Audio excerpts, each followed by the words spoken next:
Shalom Bapak Ibu Saudara, kita melanjutkan studi kita kristalisasi masih kitab 2 Samuel, dan kali ini kita ambil dulu tema mengenai Yoab ya.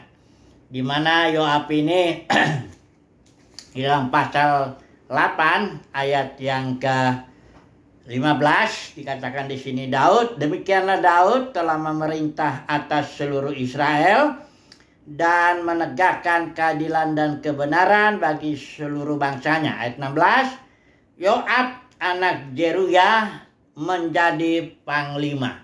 Jadi dalam kerajaan Daud itu ada jabatan-jabatan, baik sebagai panglima maupun bendahara negara ya, maupun imam ya, ada lagi panglima orang Kreti dan Pleti ya. Jadi di dalam kerajaan Daud sebagai simbol daripada kerajaan Mesias memang ada jabatan ya, jabatan imam, raja, nabi juga ada ya. Jadi kita akan belajar dulu sebentar tentang Yoab ini, karena Yoab ini dari mulai Daud lari dari Saul, Yoab ini nampaknya sudah ikut ya. Karena Yoab ini sebenarnya ibunya itu Zeruya, itu kakaknya Daud ya, kakak perempuannya ya. Jadi ini bersaudara Daud dengan Yoab ini ya. Jadi Zeruya itu punya anak Yoab, Abisai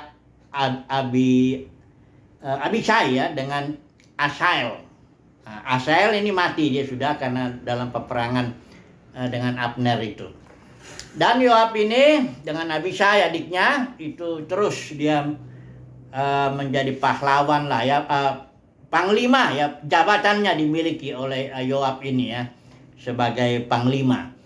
Tetapi Yoab ini tidak diperhitungkan sebagai pahlawannya Daud. Padahal Yoab ini dalam banyak kasus dia berperang, dia menang dan membela kerajaan Daud itu ya. Tapi memang Yoab ini kenapa dia nggak disebut panglima, nggak disebut pahlawan? Coba saudara kita lihat dulu ya. Ini ada di pasal yang ke-2 Samuel ini yang terakhir itu disebutlah nama-nama daripada pahlawannya Daud ya. Mari kita melihat dulu sebentar di sini. Ada pahlawan Daud itu pertama ya disebut Triwira. Ini Triwira ini karena hebatnya orang ini. Dia misalnya isi Baal, dibilang dia bisa melawan 800 orang yang tertikam mati dalam satu pertempuran. Yang kedua, Eleazar anak Dodo ya. Dia juga menyerang ya, menghantam orang-orang Filistin, sementara orang-orang Israel telah mengundurkan diri. Ini si Eleazar ini membunuh begitu banyak orang Filistin ya. Ini dia disebut pahlawan karena memang perbuatannya jelas ya. Kemudian ada juga sama di sini anak Age orang Harari ya. Di sini dia perbuatannya ketika tentara sudah melarikan diri, dia berada di tengah-tengah ladang dan bisa mempertahankan ladang itu dan memukul kalah orang Filistin ya. Ini Triwira. Ini tidak bisa disamai oleh 30 pahlawan Daud lagi yang disebut di sini, termasuk Abisai ya. Ya, dia menjadi kepala dari ke-30 orang itu. Ada 30 orang di sini, ada Abisai, nanti ada Benaya, ada disebut nama-namanya ya, Asael yang akhirnya mati itu ya. Elhanan bin Dodo, semua ini sudah bisa baca ini di pasal 23. Nanti yang terakhir itu dikatakan di sini pembawa senjata Yoab ya, namanya Naharai orang Beerot, pembawa senjata Yoab anak Zeruya. Dia pahlawan, didaftarkan sebagai pahlawan, tetapi Yoabnya enggak ya. Ini emang perlu kita meneliti ini. Kenapa Yoab tidak disebut pahlawannya Daud ya, padahal punya jabatan. Perbuatannya juga ya jelas, dia berkali dia perang waktu itu dengan Bani Amon, dia yang separuh pasukan dipimpin sama dia, separuh oleh Abisai. Mereka berperang ya. Ada yang sebagian melawan Bani Amon, sebagian lawan orang Aram. Menang mereka. Ya, tapi Yoab nggak disebut pahlawan. Karena karakter Yoab inilah penyebabnya. Ya, dia membunuh 2 orang yang lebih baik darinya itu ya. Pertama Abner, kita sudah tahu itu ceritanya ketika Abner mau coba bawa seluruh Israel kepada Daud. Waktu itu Daud masih raja di Yehuda saja, di Hebron dia. Jadi Abner ini mau datang, mau bawa seluruh Israel, tapi Yoab di sini nggak suka dengan Abner. Nah ini saya yakin ini soal jabatan juga ini ya, karena Abner ini panglimanya Saul tadinya ya. Nah langsung dibunuh sama si Yoab ini, Abner ini. Kemudian yang kedua itu Amasa, ada lagi yang dibunuh juga itu ya. Itu panglima juga ya, karena Daud mencoba mengganti posisi Yoab sebagai panglima mau diganti dengan Amasa, terus Amasa dibunuh lagi ya. Dan banyak kali lah sikapnya juga dengan Daud itu, Yoab itu misalnya dalam kasus Absalom ya. Karena kita tahu ceritanya Absalom memberontak, terjadi peperangan antara anak buah Daud termasuk Yoab di situ yang memimpinnya dengan Absalom ya. Daud sudah pesan, tolonglah ya, berlakulah ramah terhadap Absalom demi aku katanya. Tapi Yoab begitu lihat Absalom itu ceritanya dia lari tergantung itu kepalanya di pohon, langsung ditombak dihajar sama Yoab ya.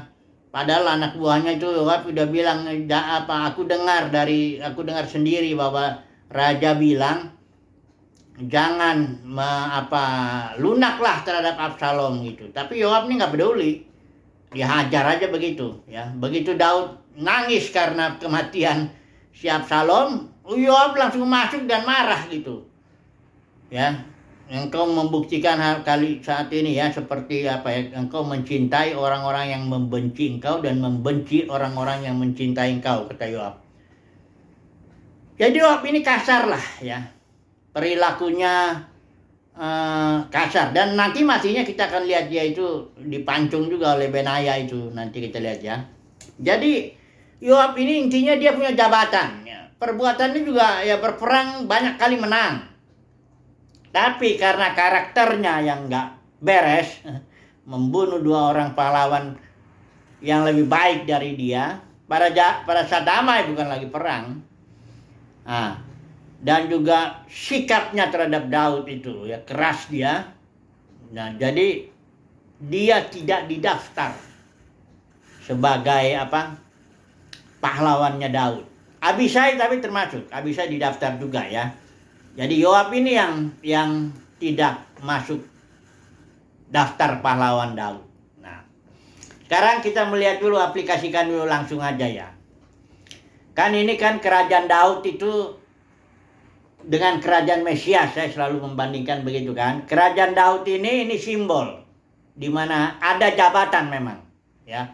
Dalam konteks perjanjian lama ada jabatan nabi, imam, raja, ada juga kalau dalam kerajaan Daud ada panglimanya, bendahara dan sebagainya.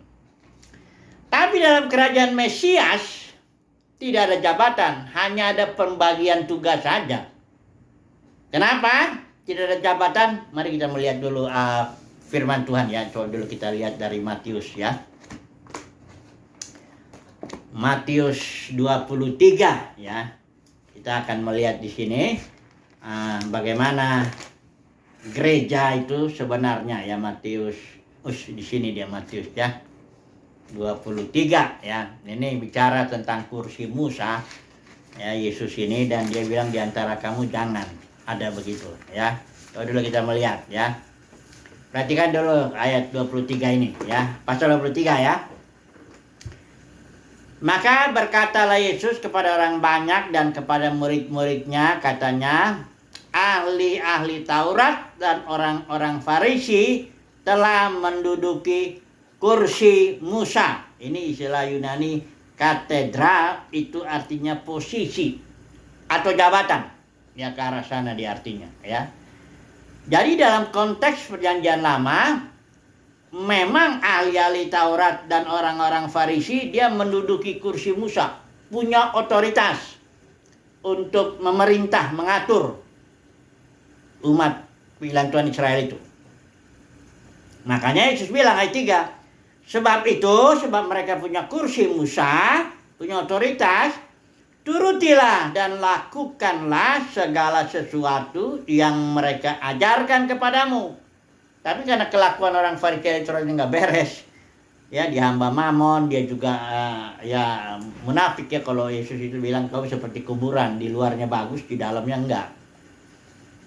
Makanya dia bilang sebab itu turuti lakukan karena dia punya otoritas, ya. Tetapi janganlah kamu turuti perbuatan-perbuatan mereka, karena mereka mengajarkannya tetapi tidak melakukannya. Jadi dalam konteks perjanjian lama, termasuk dalam kerajaan Daud juga, memang ada jabatan. Kalau di sini sebutnya kursi Musa. Istilah Yunani katedra itu posisi itu seperti jabatan lah, dengan segala wewenangnya di situ untuk mengatur, ya. Terus, tapi di sini ayat 8 terjadi pembalikan, ya. Tetapi kamu, ini Yesus bilang begitu. Dia bicara dulu tentang orang Farisi yang punya kursi Musa, dan dia nasihatin murid-murid itu dan semua orang banyak taati itu, ya. Tetapi kamu, katanya ayat 8, janganlah kamu disebut rabi, karena hanya satu rabi, guru maksudnya, ya. Dan kamu semua adalah saudara. Ayat 9, janganlah kamu menyebut siapapun bapak di bumi ini, karena hanya satu bapakmu, yaitu dia yang di sorga. Ayat 10, janganlah pula kamu disebut pemimpin.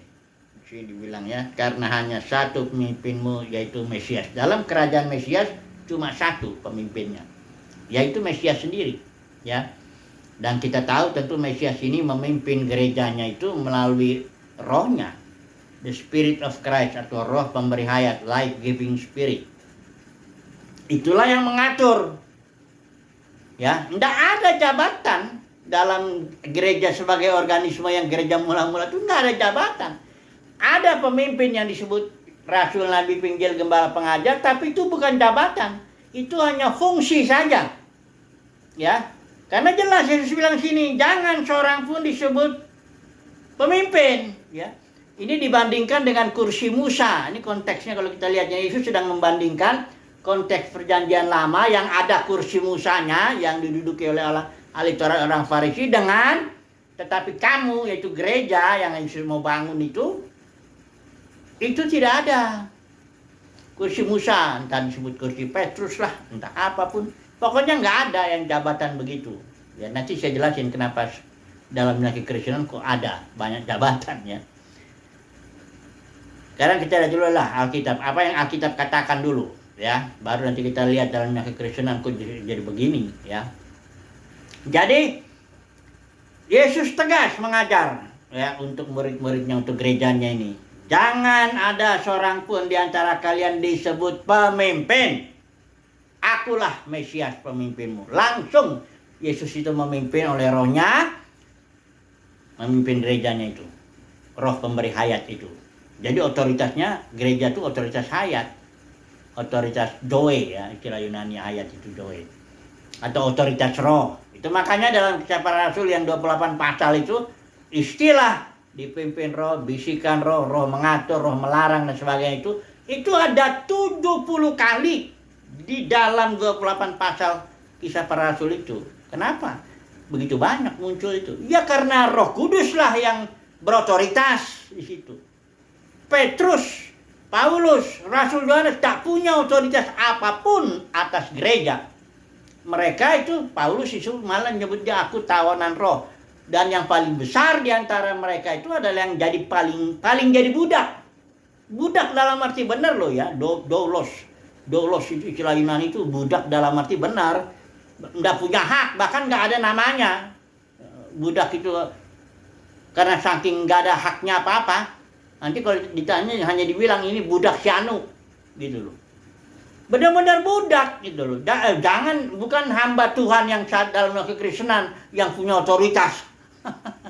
Otoritas memecat wakilnya, entah memecat ininya itunya dan sebagainya. Wah, itu mah bukannya budak, bukan hamba Tuhan itu mah bos, ya, manajer, jagoannya, rajanya, Nimrodnya di situ ya.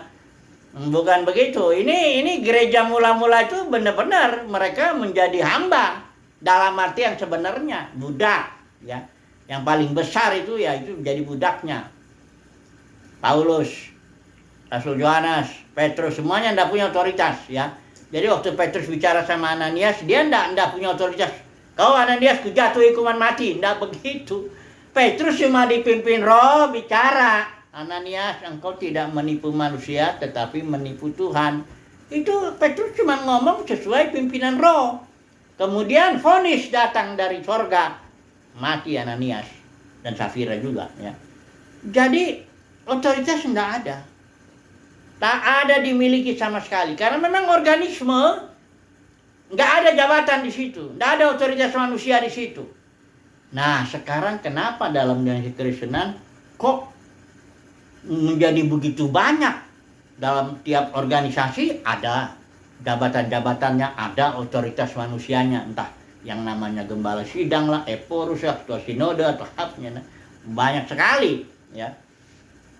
Kenapa demikian? Itu kembali, saya nggak bosan-bosan mengulang itu. Gara-gara di Kisah Para Rasul ada beberapa pemimpin dengan ajaran palsu, tarik murid-murid kepada dirinya, dia ngaku, akulah pemimpin di sini. Saya pernah juga lihat itu seorang terus terang dia dalam dua dunia kekristenan. Kalau saya sebut namanya pasti saudara kenal, karena dia yang mengikuti dia itu ada barangkali 20.000 orang. Dia punya sinode sendiri, dia punya sekolah teologi sendiri. Dia bilang gini, saya ditetapkan di sini sebagai pemimpin. Itu pas berlawanan dengan Matius 23 ayat ini nih. Ayat 10. Janganlah pula kamu disebut pemimpin. Siapa yang mengangkat kamu? Nggak ada. Yesus tidak pernah ngangkat pemimpin. Karena dia di sini udah bilang, jangan kamu disebut pemimpin. Memang Yesus memberikan rasul, nabi, penginjil, gembala, pengajar. Tapi mereka bukan punya otoritas kayak dalam kekristenan itu, jabatan-jabatan itu. Enggak. Ini hanya di dalam Efesus 4 memperlengkapi murid-murid. Dan pada gilirannya murid-murid ini membangun tubuh Kristus. Hanya memperlengkapi, bukan menarik murid-murid, apalagi narik duitnya. Ini.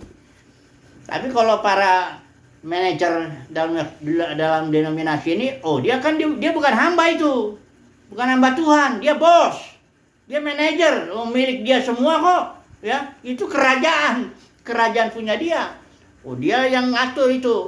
Nah, kalau saudara ada di dalamnya, engkau harus turut. Ya, kenapa? Artinya engkau nggak boleh berontak, karena itu kerajaan dia memang. Itu milik dia semuanya. Jadi engkau nggak boleh kritik-kritik dia atau dalam arti kalau engkau di dalam. Ya, engkau bisa bicara kalau engkau keluar dulu. Ya, jangan di bawah otoritas dia. Tapi itu namanya nggak fair. Masuk ke dalam kerajaannya, dapat gaji dari kerajaan dari dia. Engkau dapat khotbah, dapat duit dan sebagainya, tapi engkau kritik dia. Itu nggak boleh. Itu namanya nggak fair begitu, ya. Kalau engkau mau bicara kebenaran, keluar dari situ, ya. Nah, engkau bisa di luar, sebagaimana Yesus di luar dari apa? Dari struktur dunia keagamaan Yudaisme, dia bisa bicara. Tapi orang yang di dalam nggak boleh, ya. Itu namanya pemberontakan juga itu, ya. Bukan berarti denominasi itu benar di hadapan Tuhan, enggak. Tapi kalau seorang masuk ke dalam struktur organisasinya itu, di bawah kepemimpinan si manajernya ini, rajanya ini, ya harus turutlah semuanya, ya. Itu ininya. Kalau nggak setuju ya keluar, nggak ada jalan lain. Nah, kalau udah keluar, baru kita bisa bicara kebenaran firman Tuhan. Kita bebas sebagai orang bebas, ya. Kita nggak makan, istilahnya makan dari meja Ijabel begitu, ya. Itu kan Ijabel. Jadi gini loh. Kenapa itu ada jabatan dalam kekristenan? Pertama, karena dalam Kisah Para Rasul 20 ada para pemimpin dengan ajaran palsu. Menarik murid-murid kepada dirinya dan mereka mengangkat dirinya sendiri sebagai pemimpin di antara umat Tuhan. Bukan hanya narik orang, tapi juga narik duit. Itu satu. Yang kedua, dalam Wahyu pasal 2, pasal 3 itu ada yang disebut ajaran Nikolaus. Nikolaus itu simbol, ya. Di kitab Wahyu itu bukan ada orang yang namanya Nikolaus, enggak ada. Ada pemimpin namanya Nikolaus yang 7 itu, tapi bukan itu yang maksud, ya. Karena ini kitab Wahyu itu kitab simbol kayak Ijabel, ajaran Ijabel, bukan berarti Ijabel hidup lagi dan ngasih ajaran di situ, bukan gitu. Atau ajaran Bileam, bukan Bileam itu yang udah mati itu hidup lagi dan dia ngajarin ajarannya, enggak. Baik Ijabel, baik Bileam, baik Nikolaus, semuanya simbol. Karena kitab Wahyu itu kitab dengan bahasa simbol. Nah, Nikolaus ini ada dari dua kata, Niko dan Laos. Istilah Latin itu, Niko itu artinya menaklukkan. Laos itu dari sinilah bahasa Inggris itu laity, kaum awam. Jadi Nikolaus itu artinya suatu taktik dari para pemimpin menaklukkan kaum awam. Ya, ditaklukkan sedemikian kaum awam sehingga gereja terbelah menjadi dua. Ada yang disebut di sini kaum, itulah kaum yang menaklukkannya itu, pemimpinnya itu dengan segala jabatannya itu, dengan segala otoritas manusiawinya itu. Ya kalau Katolik itu imam, di sini ini umat. Kalau Protestan itu pendeta, di sini jemaat. Itu ajaran Nikolaus yang membelah gereja, barulah timbul jabatan-jabatan itu. Nah, dalam sejarah itu mulainya dari seorang yang namanya Ignatius tahun 117 Masehi. Dia itulah yang pertama kali ngajar bahwa presbyteros dan episkopos itu beda.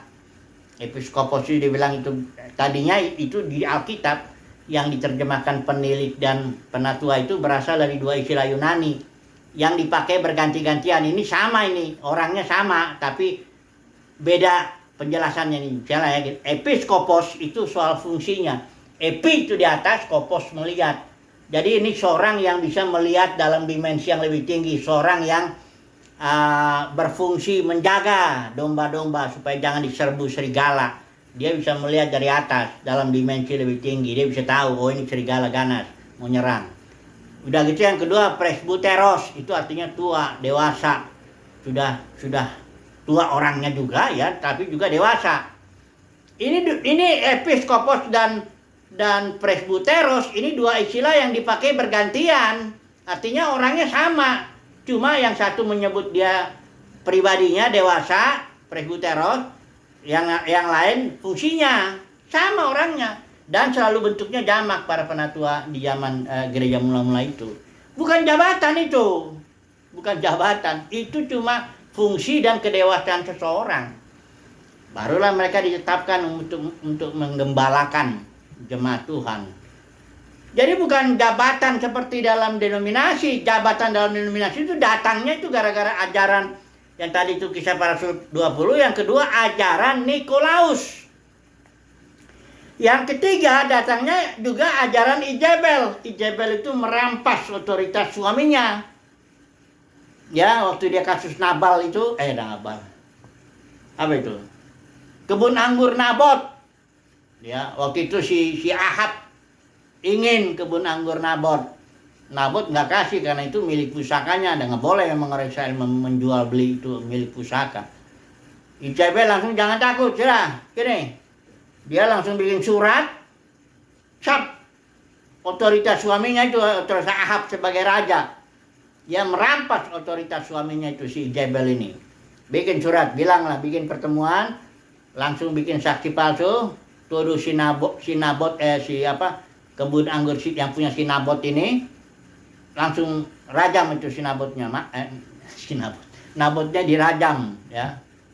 Mati dia, nanti dikasihlah kebun anggurnya untuk si Ahab. Ijabel ini seorang yang keras kemauannya, tapi dia merampas otoritas suaminya. Demikianlah jabatan-jabatan ini. Kan Yesus sudah bilang, jangan seorang pun di antara kalian jadi pemimpin, aku pemimpinmu. Tapi dirampas kepemimpinan Yesus itu atas gerejanya. Oleh siapa? Oleh para pemimpin denominasi ini. Dirampaslah itu. Ya, kayak Ijabel. Cuma kan ajaran Ijabel itu ajaran yang merampas otoritas. Karena begini, jabatan sudah dibenarkan dalam kekristenan, sudah benar, sudah jadi ajaran soalnya, sudah itu Ijabel udah jadi ajaran, bukan lagi perilaku. Kayak Nikolaus. Nikolaus tadinya baru ada perilaku pengikut-pengikutnya, tapi lambat laun dia akan menjadi ajaran. Kalau udah jadi ajaran, nggak akan lagi bisa berubah. Ya, kayak visible dan invisible church. Ini udah ajaran yang berabad-abad bahkan. Tuh saya punya bukunya itu, Louis Berkhof, seorang yang bikin sistematik teologi itu sangat terkenal. Bukunya diterjemahkan ke bahasa Indonesia, diajarkan di hampir sekolah-sekolah teologi Injil itu pakai itu, buku itu, standar itu. Jadi visible church dia bilang itu pecahan-pecahan gereja itu yang namanya denominasi Presbyterian lah, Episkopal lah, yang Pentekostal lah, yang apa semuanya itu, Reform lah apa semua itu katanya gereja yang kelihatan dengan mata jasmani. Padahal itu bukan gereja, itu pecahan gereja, itu kerajaan-kerajaan manusiawi. Oh, nggak ada rajanya kok di situ, ada rajanya. Setiap aliran tuh ada rajanya. Masuk ke gedung tertentu aja ada rajanya kok di situ. Gampang nemuinnya langsung. Ya. Jadi kalau udah jadi ajaran udah nggak bisa lagi dirubah, ya. Udah akan terus ada begitu, ya. Dibiarkanlah, nanti Tuhan sendiri ada urusannya itu dengan apa. Saat ini Yesus belum terus terang dia, ya, di Matius juga dia memang Yesus ini baik kan. Dia diam aja, otoritasnya dirampas oleh Ijebel ini, ya. Nah, dalam dunia kekristenan ada banyak nih Yoab, ya, orang-orang yang punya jabatan, tapi perbuatan dan karakternya tuh nggak bisa disebut pahlawan. Kayak Yoab yang di Kerajaan Daud.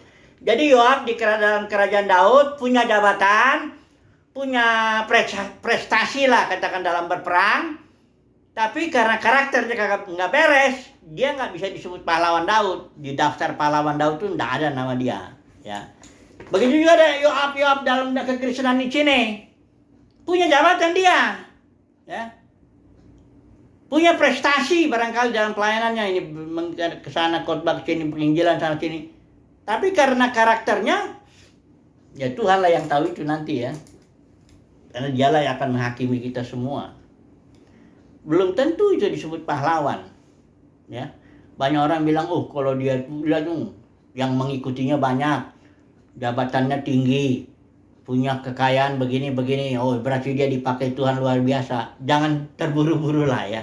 Biar Tuhan sendiri menentukan, ya, yang mana yang pahlawan di hadapan Tuhan, ya, yang mana yang bukan.